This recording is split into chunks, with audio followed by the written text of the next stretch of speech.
Hola, en este video vamos a ver la rotura prematura de membranas RPM o RPO. La rotura prematura de membranas RPM o rotura prematura ovular RPO se define como la rotura espontánea de membranas amnióticas amniociclón antes de comience el trabajo de parto, independiente de la edad gestacional. La RPO ocurre antes de la edad de 37 semanas. Se denomina ruptura prematura de pretérmino de membranas o RPPM. El periodo de latencia, lapso entre la ruptura de membranas y el inicio del trabajo de parto, se relaciona con la edad gestacional, siendo mayor en los embarazos pretérmino, más de 48 horas en el 50% de los casos, que en embarazos de término, menos de 24 horas en el 90% de los casos. Epidemiología. La RPO ocurre en el 3% de los embarazos. Su incidencia es mayor en los embarazos de término mayor a 37 semanas y llegando a ser del 10%, mientras que en los embarazos de menor de 37 semanas la incidencia solo alcanza un 2, 3 a 5%. La RPPM es la causa de 1/3 de los partos prematuros. Etiología. La causa de la RPO se desconoce en la mayoría de los casos, siendo la infección intraamniótica la única causa demostrable en un elevado porcentaje de los casos, especialmente en RPPM. Los riesgos en relación a la RPO se relacionan principalmente con la infección materna y fetal y la prematurez. A menor edad gestacional de ocurrencia de la RPO, mayores son las complicaciones. La edad gestacional es de suma importancia para el manejo de la RPO, siendo preciso determinar el riesgo para el feto es mayor en el ambiente intrauterino o extrauterino. En ciertas condiciones será mejor permitir que el feto siga creciendo dentro del útero, asumiendo los riesgos de la RPO.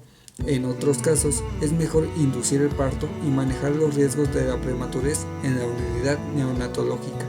En términos generales, el balance está en 34 semanas de edad gestacional, de modo que la RPO antes de las 34 semanas al manejo es expectante y después de las 34 semanas el manejo es la interrupción del embarazo.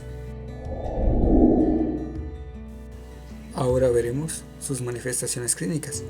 Si no se produce ninguna complicación, el único síntoma es una pérdida o una salida brusca de líquido de la vagina. La fiebre, la secreción vaginal abundante, el dolor abdominal y la taquicardia fetal, especialmente si es desproporcionada con la temperatura materna, deben hacernos pensar claramente en una infección. El síntoma clásico de presentación es la pérdida de líquido claro, con olor a cloro abundante que escurre por los genitales y no se logra contener. Para empezar, hay una anamnesis. Si la historia es característica y el examen físico categórico, el diagnóstico se formula con estos dos antecedentes.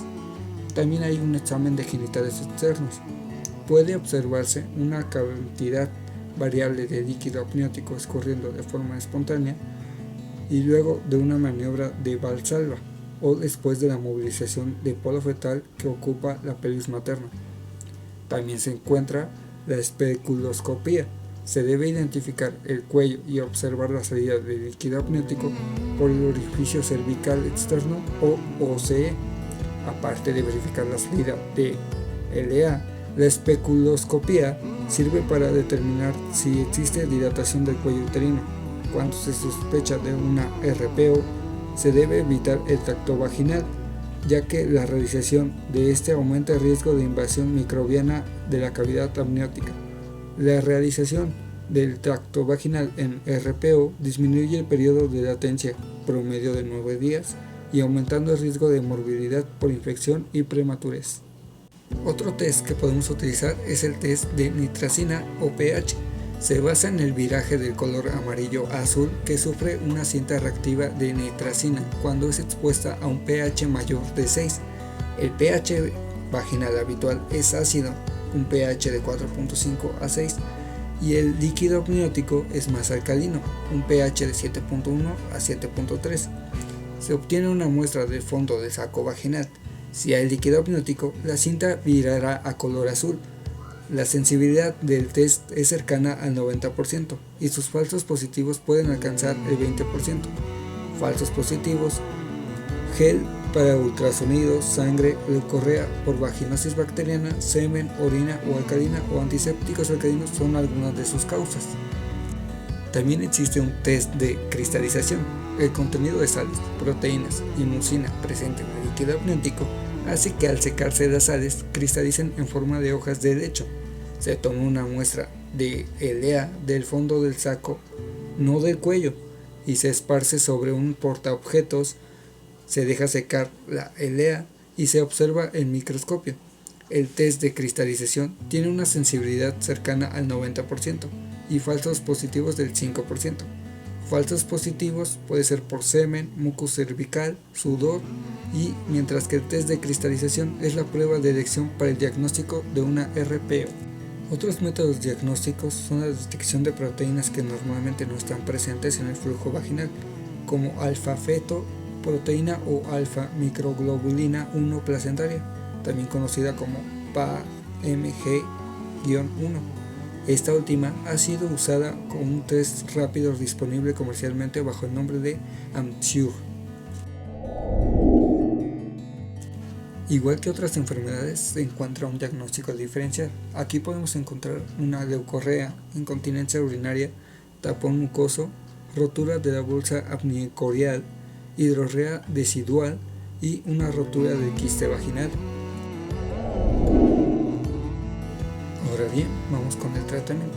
Antes de iniciar el tratamiento mismo, hay que sopesar el riesgo de infección si se retrasa el parto con los riesgos derivados de la inmadurez fetal si se induce inmediatamente al parto. No existe ninguna estrategia correcta, pero generalmente se debe inducir inmediatamente el parto cuando se observan signos de compromiso fetal o infección. Puede ser, por ejemplo, resultados inciertos persistentes en las pruebas fetales, una sensibilidad uterina y fiebre. En caso contrario, se puede retrasar el parto durante un periodo variable si los pulmones fetales son todavía inmaduros o si el parto puede comenzar espontáneamente, es decir, más adelante en la gestación. Algunos facultativos inducen el parto de forma rutinaria cuando la edad gestacional supera las 34 semanas.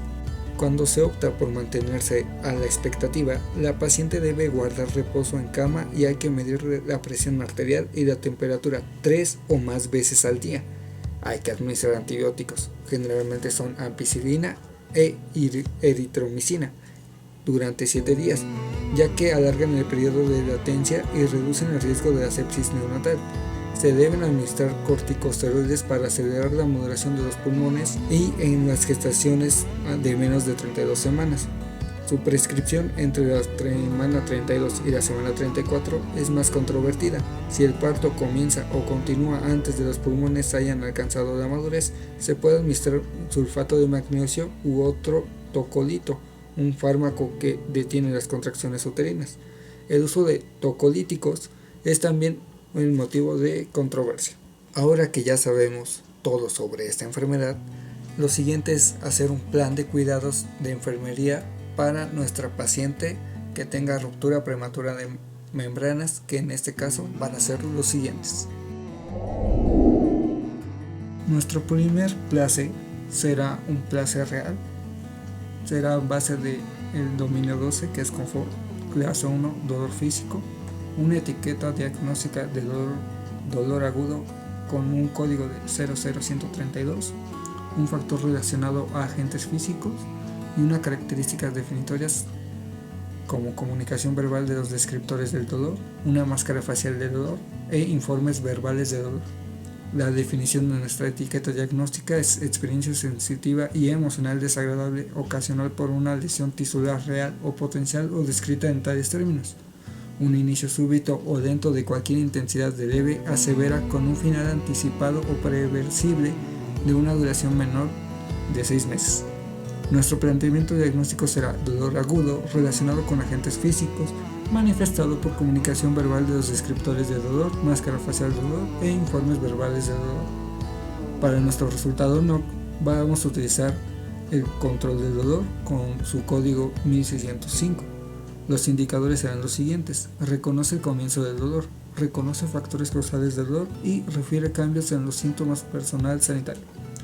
Con las escalas de medición va a ser 1 como nunca demostrado, a 5 siempre demostrado.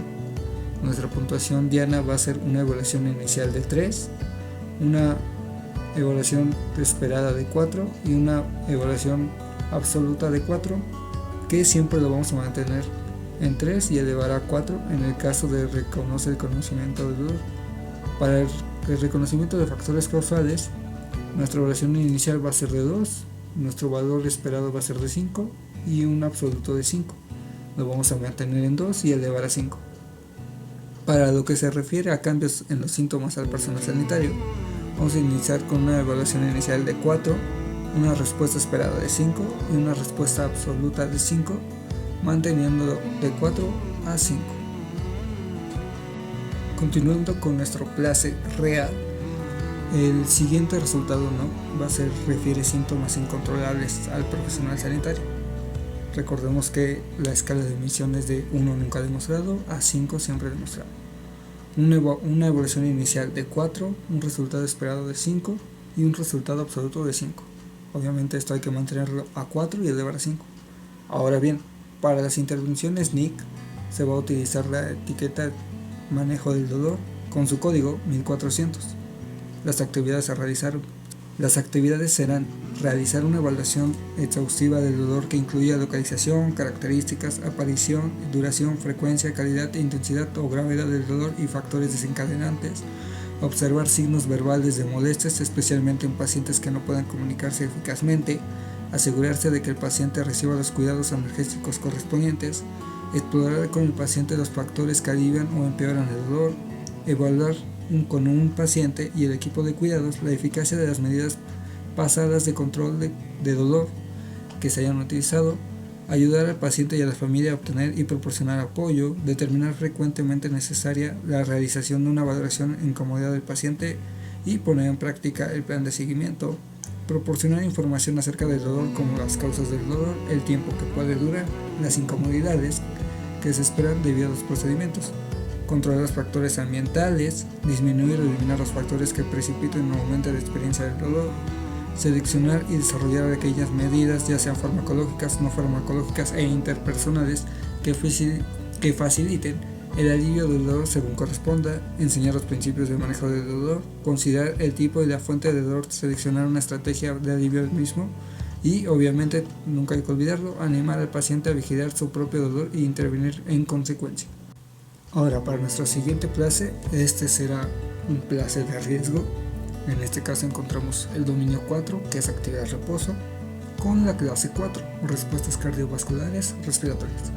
Nuestra etiqueta diagnóstica, riesgo de sangrado, con un código de 00206 y un factor relacionado a complicaciones relacionadas con el embarazo o trauma.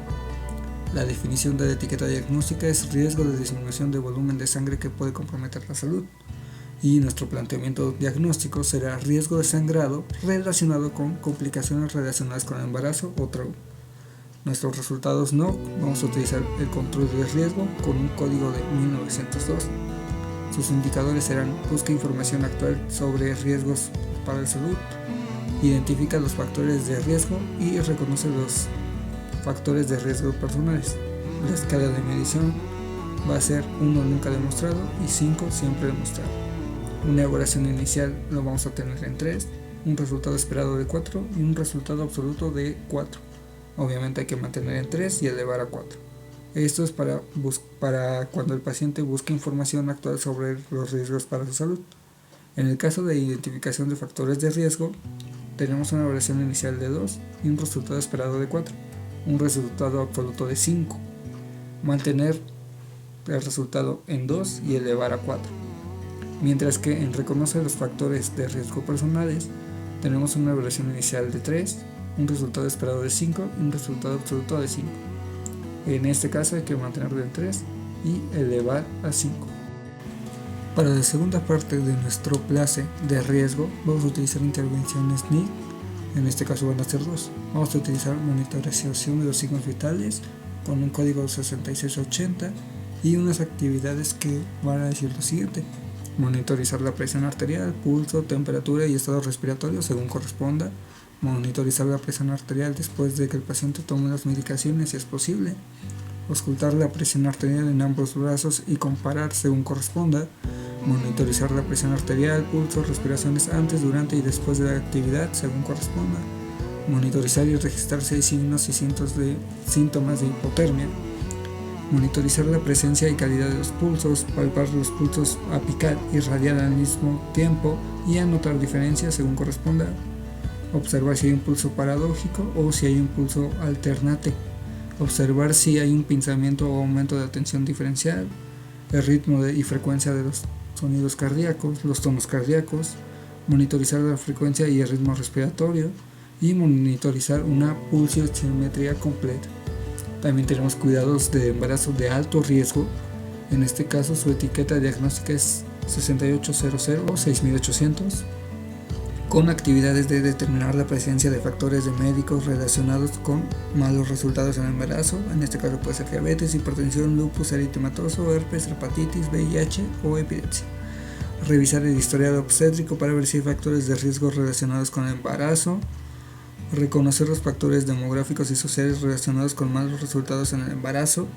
Determinar el conocimiento de la paciente a los factores de riesgo identificados. Proporcionar materiales educativos que traten sobre los factores de riesgo de las pruebas de procedimientos habituales de vigilancia. Instruir a la paciente sobre las técnicas de autocuidado para aumentar las posibilidades de un resultado saludable. Y escribir obviamente guías sobre signos, síntomas que requieran atención médica inmediata en caso de nuestra embarazada con ruptura prematura de membranas. También en nuestro clase de riesgo vamos a explicar los riesgos fetales asociados con partos prematuras en diversas edades de gestación, remitir a la unidad de cuidados intensivos neonatales si se prevé un parto prematuro, reenseñar a contar los movimientos fetales, realizar pruebas para evaluar el estado fetal y función de la placenta, obtener cultivos del cuello uterino según corresponda, ayudar a los procedimientos de diagnóstico fetal, ayudar con los procedimientos de terapia fetal, interpretar las explicaciones médicas con los resultados de las pruebas y procedimientos, administrar una inmunoglobulina RH o D según corresponda para evitar la sensibilización de RH después de los procedimientos invasivos. Para nuestra última clase, va a ser con clase de bienestar. En este caso encontramos el dominio 1, promoción para la salud, clase 2, gestión de la salud, con una etiqueta diagnóstica como disposición para mejorar la gestión de la salud, 00162 como código, unas características definitorias que dicen: expresa deseo de mejorar la gestión de la enfermedad, expresa deseo para mejorar la gestión, los factores de riesgo, expresa deseo para mejorar la gestión de los síntomas, expresa deseo de mejorar la gestión del régimen terapéutico prescrito. La definición de nuestra etiqueta diagnóstica dice que es un patrón de regularización e integración en la vida diaria en un régimen terapéutico para el tratamiento de la enfermedad o sus secuelas que puede ser reforzado. Un planteamiento diagnóstico vamos a encontrar disposición para mejorar la gestión de la salud, manifestado por expresa deseos de mejorar en la gestión de la enfermedad, expresa el deseo de mejorar la gestión de los factores de riesgo, expresa el deseo para mejorar la gestión de los síntomas y expresa el deseo de mejorar la gestión del régimen terapéutico prescrito. Nuestros resultados NOC vamos a utilizar la aceptación del estado de salud con un código de 1300, unos indicadores que nos dicen que reconoce la realidad de la situación de la salud, se adapta al cambio en el estado de salud y un afrontamiento de la situación en la salud. Una escala de medición como 1 nunca demostrado y 5 siempre demostrado. Para el primer indicador, que reconoce la realidad de la situación de la salud, encontramos una evaluación inicial de 2, un resultado esperado de 4, un resultado absoluto de 4. En este caso debemos de mantener a 2 y elevar a 4. En el segundo indicador, la evaluación inicial va a ser de 4, resultado esperado de 5 y un resultado absoluto de 5. Mantener el 4 y elevar a 5. Y en el afrontamiento de la situación de la salud encontramos una evaluación inicial de 4, un resultado esperado de 5, un resultado absoluto de 5, donde debemos de mantenerlo en 4 y elevar a 5. En esta última clase también tenemos las intervenciones de cuidados en embarazo de alto riesgo con un código de 6800 y actividades casi son las mismas que en el clase anterior de riesgo de embarazo.